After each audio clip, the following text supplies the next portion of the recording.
So sa mga nakasubaybay po dito sa aming channel is baka nagtaka kayo bakit yung mga alaga po natin dito na mga manok is hanggang pag-upgrade lang po natin sa ating mga native na manok. And as of now, hindi lang po tayo nag-upgrade po dito, is meron din po tayong mga alaga din po na mga oriental breeds like basilan or mga huluano. So ito din po yung inalagaan po natin. So overall, yung mga manok talaga natin dito is purong mga native ito. Kasi basilan huluano native din po yan. Kaso nga lang medyo mas malaki siya na klase na native na manok. So actually kakasimula ko lang sa pag-alaga po ng mga basilan. And about naman sa video natin ngayon, kung bakit hanggang sa ngayon is mga native pa rin yung inalagaan po natin. At first, mga way back mga 2 years ago, after sa project ko dito ng sa pag-alaga po ng kambing, so nag-isip ako kung ano po ba yung maganda pa na iba na mga livestock na pwede po nating alagaan. Para naman kung wala pa tayong binta po dito sa ating mga kambing, so at the same time meron pa tayong ibang livestock na pwede po nating may binta para marami po tayong option para kumita po tayo ng pira.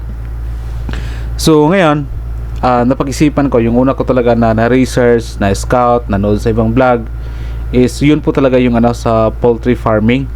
So nakita ko is talagang medyo mahirap din sa poultry farming dahil kailangan po talaga natin ng malaking kapital, like sa mga kids, mga housing, sa mga RTL, ganon, sa mga mahal. So kailangan natin ng malaking kapital. So hindi naman pwede sa sa poultry na mag-start lang tayo ng 20, 15 RTL, medyo mahirap. So kailangan siguro mga about mga 150, 200 above. Yun siguro yung pinakamaganda siguro. So masasure na po ako kung sa poultry farming ako mag-start dahil mahal din po yung feeds sa ngayon, and then marami yung ating mga kambing, and aside sa kambing na nagbigay po tayo ng feeds is meron din po tayong tauhan noon para mag-alaga po sa ating mga hayop. So hindi na po natin kaya. So ang other option ko aside sa poultry, kasi hindi natin kaya yung poultry, yun po yung sa for meat type na lang po yung tinitingnan ko. So nakita ko, nag-research ko sa ibang vlog na ano ba yung maganda, native ba or ito po ba yung mga heritage na manok. So supposed to be yung mga heritage na manok dapat yung alagaan ko dito, kasi kung nakita ko dito sa timbang ng heritage at saka sa native is mas lamang talaga yung mga heritage na manok. And there was one time na naka-inquire po ako sa sa mga sisiw. Medyo 2 years ago, mahal pa, 130, 120, 100. Ganun po yung mga presyuhan ng mga heritage na mga sisiw. So napakamahal. So akala ko medyo maganda ito kasi sisiw pa lang, pwede mo na ibinta ng titig 100, 120 or 130. Then nanood ako sa ibang vlog pa rin, nag-research pa rin tayo, hindi tayo agad-agad na nag-decision. And kapag sabihin po natin na quality na karne, for example sa karne, kung ano po ba yung pinakamas masarap, native ba or yun po ba yung mga heritage sa manok. So para sa akin naman, sa kadalasan na naririnig ko at sa survey po is talagang native na manok talaga yung kung pag-usapan yung masarap na karne sa mga manok. Walang makakatalo po talaga sa native na manok. So ngayon naman, ang tinitingnan ko lang po dito sa pag-negosyo kasi is hindi lang na ngayon is malaki yung kita natin. Kumbaga tinitingnan po natin kung ano po ba yung demand sa manok, gaano ba kataas yung kanyang market sa isang klase na manok. So makikita ko na mas kung sino yung mga buyer na pupunta doon sa lugar namin, yung hinahanap po talaga is yun po yung mga native na manok. In fact, tama-tama din na may buyer tayo na nakikilala na tinatanong natin baka sakaling pwede tayo mag-alaga ng mga heritage na manok. So ang sabi naman niya kung bibili ba siya ng binigay ko sa kanya yung example ng isang mga heritage, sabi niya hindi daw sila bibili ng mga heritage na manok.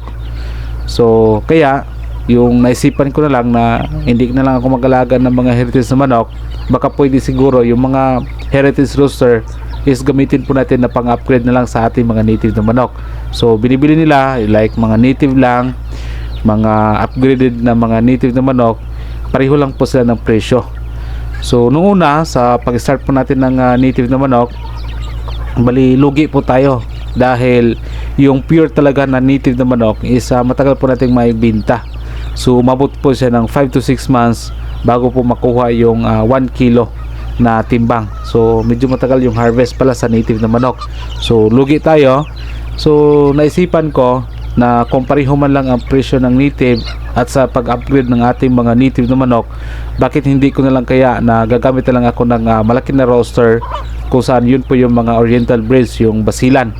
So yan, na-upgrade natin. So in just 2 to 3 months is pwede na po natin ibenta yung ating mga manok na mga upgraded na mga native na manok. So sa mga lugar kasi natin is iba-iba kasi yung demand, iba-iba kasi yung gustong bilhin ng mga restaurant, gustong bilhin ng mga buyer is iba-iba po talaga. Pero dito sa lugar po namin is napaka in demand or madali lang maibenta yung mga native na manok compared po talaga sa mga heritage as of now.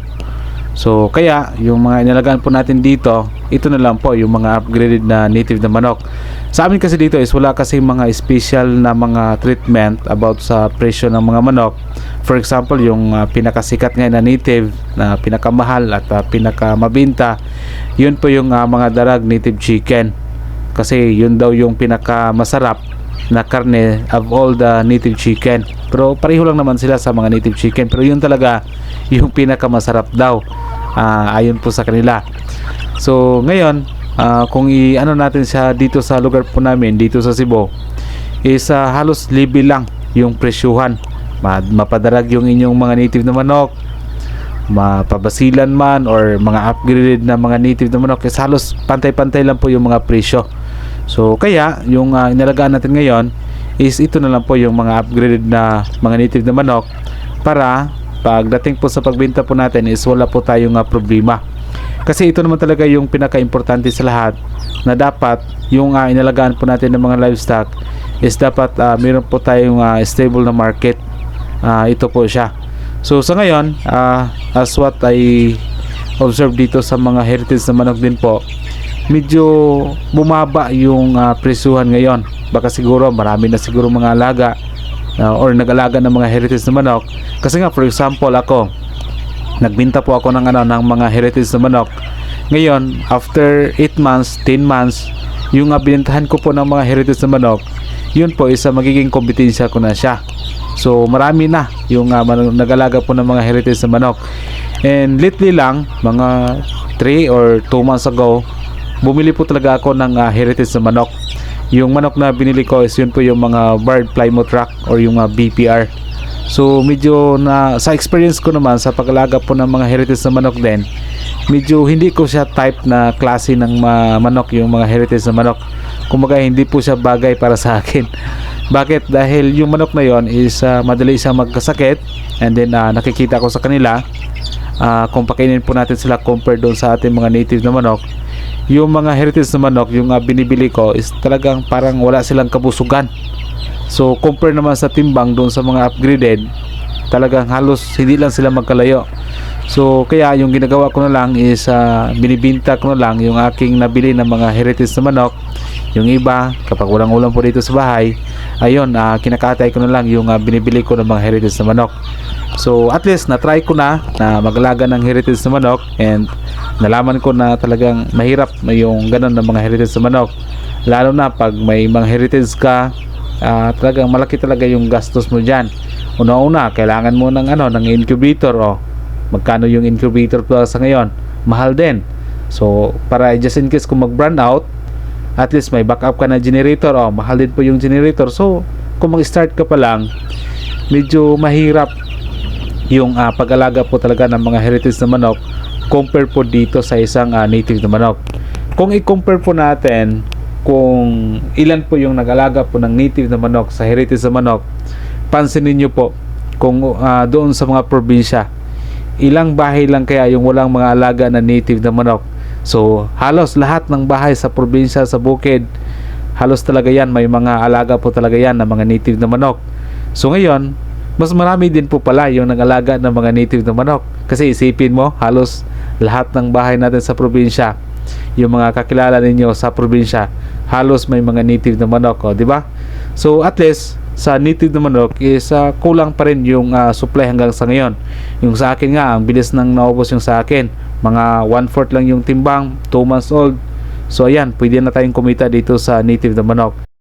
So yan po yung isa sa mga rason kung bakit sa iba-ibang mga lugar or iba-iba na nag-alaga po ng mga manok.